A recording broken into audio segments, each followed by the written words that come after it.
Mayong buntag kanatong tanan.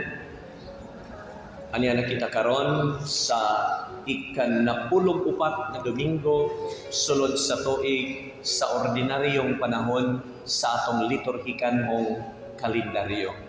O nagpadayon kita sa ato ang misa novena pahinungod sa atong mahal nga segunda patrona, ang atong mahal nga Birhen Maria del Carmen. Mga igsoon ko ni Kristo, nining ato ang santos nga ebanghelyo karon sa adlaw nga Domingo sa ika-napulong-upat. Naghisgot kini mahitungod sa unang bahin sa atong santos nga ebanghelyo nga ang tanan gihatag kanato sa Ginoo patas. Patas mga igsoon. Mayon siguro ka wa ka mamutbot padre nga patas.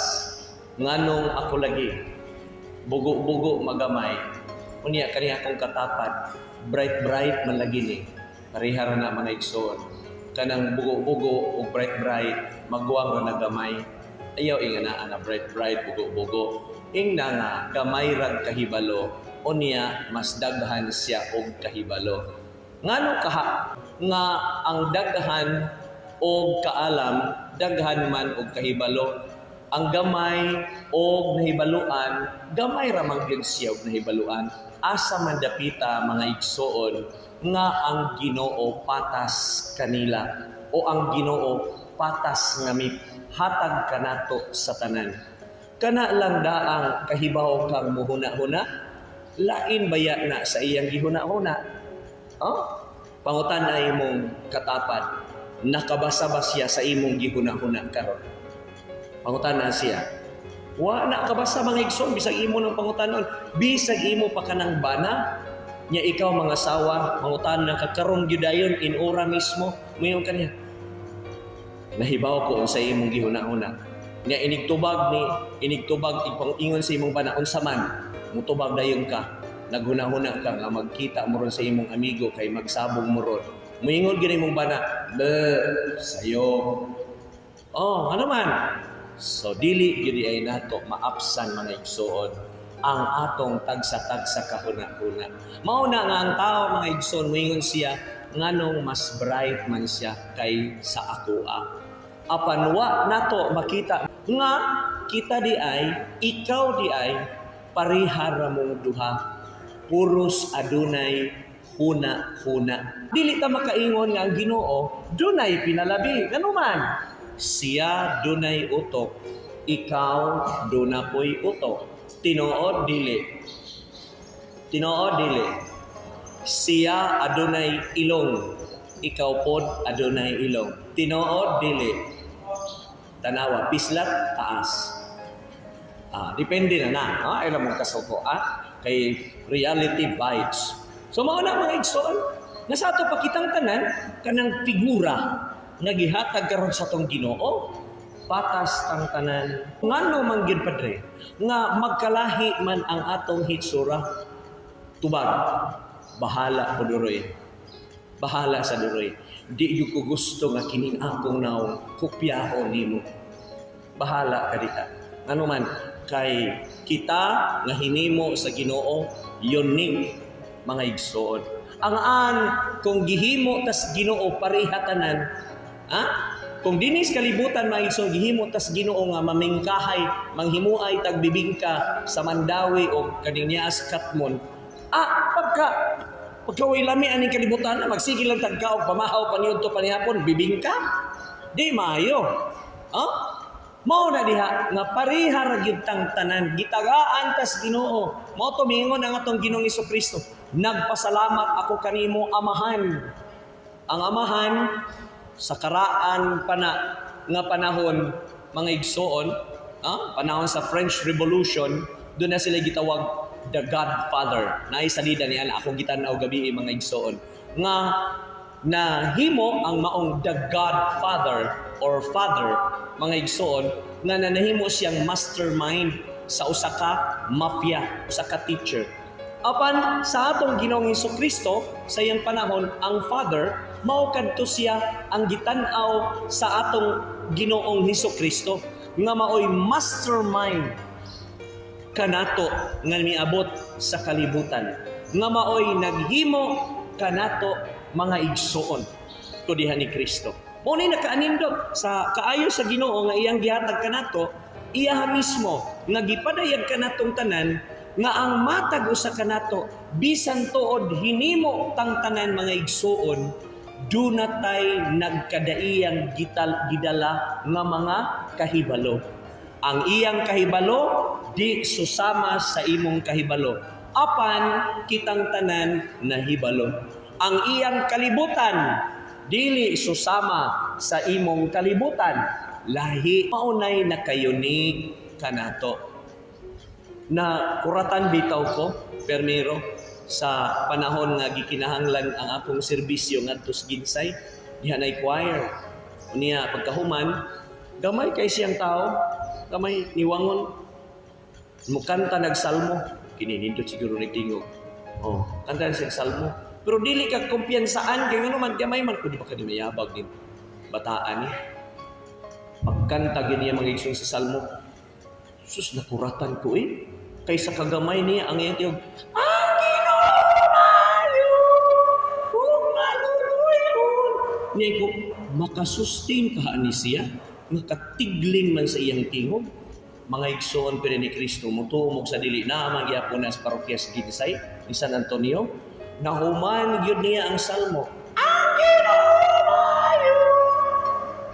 Kanara yung tunuham, kanang tingog ang mga igsoon, palchito ng daan. Oh? Wa ko ni ana. Wa ko ni ana. Apan, wa sad siya sa ako Nindot kay isang musalmo, palchito ang tanan. Gibalansi ang tanan. Bati man sad kayo kung kitang tanan dinis kalibutan, parehang tingog sa yaha. Nya ikanta nato, pareha tanan unison. Nya puros tag tigling og tingog. Naginay abito na mahimuot kayo kung ramayon ko ninyo. Ang Ginoo mana kanyo malingaw kay ko ni ana ngano man kay diri dapita ya bagit. Mana nagristo nga to nga mahaysab kanimo. Di terbita giduka na nimo. Nindot kayo na imo nang dunganon tanan blending. Ano sab kanimo. Natugay. So, kana mga igsoon, mo na nakanindot sa tong kinabuhi, mo na mingon na atong Ginoong Jesucristo, life is beautiful. Life is colorful. Ano man? Ang imuha puti, ang imuha lagom-lagom, ang imuha nanubra sa kalagom, ang imuha ngit-ngiton, ang imuha ngadto sa anahan ngiubon. Arita sa tong naw. Tanawa ang inyong mga naw. Lingi ang inyong kilid mga igsoon. Nainawang diha nga plangganahon. Diba? Tanawa. Napoy naw nga kabayon. Napoy naw nga squiron. Doon napoy naw nga ublongon. Lain-lain. Mula nga ako, di dyan ko ganahan, hindi ko gusto. Nga kopyahon nimo ang akong nawong. Bisag ingani rining naong nga. Jesus Maria, daghan pang maibog ani do. Bisag ingani rin akong buhok. Ay, Jesus Maria, daghang maatrak ani. Di ni pareha sa imong buhok, nga way buhok. Kung mo na tuyo sa Ginoo nga ningon siya, nagpasalamat ako kanimo amahan nga imong gililo ngadtos mga maalamon ug mga makinaadmanon ang maong mga kahibalo. Og natuman kini kay maumay imong gusto o pagbuot. Ergo, sa unang punto sa tong santos nga ebanghelyo karon, nga ang matag usa kanato mopadaya gayud sa atong katakos sa nagkadaiya nato nga gihatag sa Dios nga grasya. Ang atong kaugalingon, grasya ngadto sa atong isikataw. Tinoo dili hinayas tingog. Grasya dili. Kana nasa luyo nga nakautang nimo, grasya disgrasya. Depende na nimo. Ikaduha, tulo ra ni ka punto mga igsoon. Ikaduhang punto. Ang akong amahan naghatag kanako sa tanang butang. Walay nakailas sa anak gawas sa amahan, og walay nakailas sa amahan gawas sa anak, og kadtong mga tao nga buod sa anak nga makaila sa amahan. Gihatag sa atong Ginoong Hesukristo sa ikaduhang punto mga igsoon nga kita kay gikan man sa amahan, gitugyan ta sa atong amahan ngadto sa iyang anak ang atong Ginoong Hesukristo, nga ang matag usa kanato wala gayoy mawala. Sa panahon nga kita gihatag na sa atong amahan ngadto sa atong Ginoong Hesukristo nga iyang anak, siya nga gikan ngadto kaniya, nanaog dinhi kanato og kitang tanan gitugyan sa atong amahan ngadto sa atong Ginoo aron ta tudluan mahitungod og kaluwasan og nga adunay amahan nga nahigugma kanato kitang tanan magdepende gayud kaniya, nga ang tanan nato nga angay buhaton gagikan kaniya, ang tanan nato nga nakatunan gikan gayod kaniya, og ayaw ang kuna. Sikat na ka, inila na ka sa tibuok kalibutan o diha ba ka sa inyong sitio, ayaw pangangkon nga imuha na, gikan na Ginoo, gikan na ni Kristo, nagtudlo nimo kay mao nay sugo sa atong amahan, nakaila ko sa Ginoo sa tanang higayon sa akong kinabuhi. Thanks be to God. Apan ayaw pangangkon, ayaw pangangkon nga ikaw gitugahan sa Ginoo kay kuyaw ka na.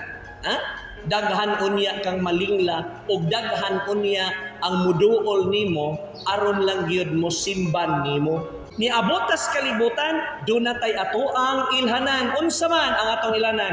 Kitang mga Katoliko, kusog manguros. Muhikap sa tanang mga santo nga gipang abog-abog. Wala, hikapo lang tanan. Nya inig pangaon, manguros. Inig matukan, sobra pas panguros.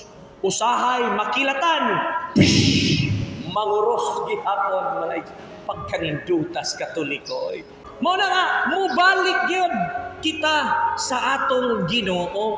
Ayaw yun nga ang tanan, imo nang naangkon. Kutungod ikaw, nakahibaw na ko, Padre, kinsa ang amahan.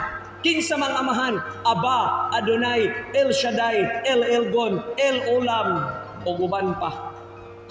Unya, sa may naan ni ana. Nahibaw na ko, Padre. Kanang novena, hibaw na ko anang tanan. Gikan ni San Pedro, San Pablo, Santiago, Santo Tomas, San Francisco, San Agustin. Hibaw na ko na tanan, Padre. Dili gyud pwede mga igsoon nga moderitso ka. Ano man, do naman tay gitugyanan sa atong kinabuhi sa kalibutan. Kinsa man? Si Kristo. Dili ka pwede yung moderitso samahan. Sama guda nang nakaytuyo sa mga kadagkuan sa ato ang katilingban, sa atong mayor, sa atong congressman, sa presidente. Unsa may himuon? Manginahanglan ginaog mga luwag. Pwede ba duol ka?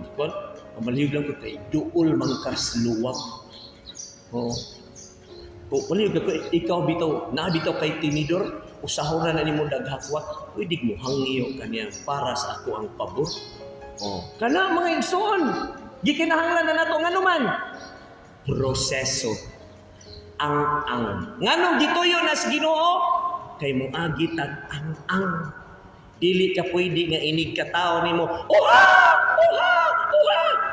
bangon day ka mamaspas ka salamat kay gawas na ko sa guanggan sa kong mama lakaw na ko mura man nag-uwo kung dili na pwede kung dili proseso pagkagamay nimo nganong dako na kakarong tao ayaw pang hambog niya na nga kinahanglan mo recognize ka sa imong gigikanan nganong dako kag braso tungod na sa imong mama o papa nganong bright ka tungod na sa unang magtutudlo mama papa ikaduha ang mga teachers maunang bright ka yan naman giumol man ka nganong adunahan man ka tungod na sa imong pagkamatan. Diin managikan, gikan sa Ginoo, gikan ni Kristo mitudlo nimo. Dili nato kana kalimtan nga ang atong identity isip usa ka tawo gikan sa Dios. Busa di ta magdali-dali ang gyud. Pagod nimo kaniadto nanguyab ka sa imong asawa, ang gyud hinay-hinay.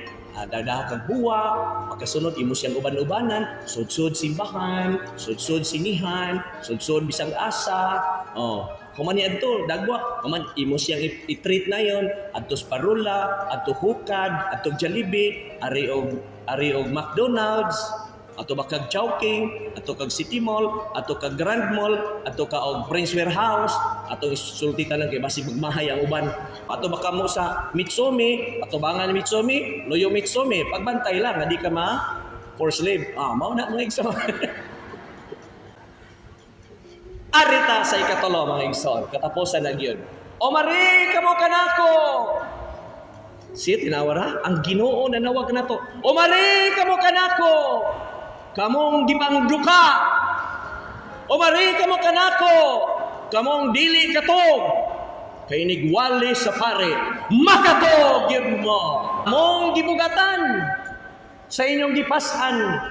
Ay, bugatan ning sinsiyo padre. Ay, ako ning pabugusan ngadtos bangko. Ayaw na lang kay. Aron dili bugat. Ihatag lang diri kay nagpadayon para mag-construction sa ato ang public CR nato. Aron ato na mapuno-puno. Sige padir, mayon ta. Ha? Kana kitang gibugatan, nganong gibugatan ta? Di man taganan mo pasan. Ni ay Ginoo nga kahibaw mo sabot nato. Mupasan. Muna magaanan ta. Ang pilion nato si Kristo. O mari kamo kanako kamong gibugatan kay papahulayon ko kamo. Isangon ang akong yugo ug sundan ninyo ako. Unsay atong pamagis kinabuhi sa pagpuyo? Ang kang Kristo. Sundon ta ang kang Kristo. Mao man ni nadungog nato nga mga mensahe nitong nanlabay nga mga Domingo. Magpasan ka sa imong cross kung ang imong banan na po kakilo pasana. Kung ang baboy nga na po kakilo asay bugat, bana o baboy, asay imong ganahan. Ha? Ang imong bana na po kakilo, niya ang baboy sad na po kakilo, asay imong pilion, baboy, bana. Hapit na rabang Disyembre, tarong mo diha. Asay imong gusto, baboy, bana. Mga asawa, asay inyo gusto, baboy, bana. Baboy, bahala mo diha. Ha? Bahalag manghilag mo niya mo ika-Disyembre. Ha? So pasano nato katuna nato ang gitudlo sa atong Ginoong Hesukristo kay papahulayon ko kamo. Malumo ako og mapaobsanon sa espiritu og magaanan ang inyong gipas. Nga sa ato pa ang atong Ginoo ang iyahang punteriya alang kanatong tanan kahupayan. Aron sa ingon sa atong padayong pagpanaw sa kinabuhi ang atong maangkon ang Dios lamang. Amen.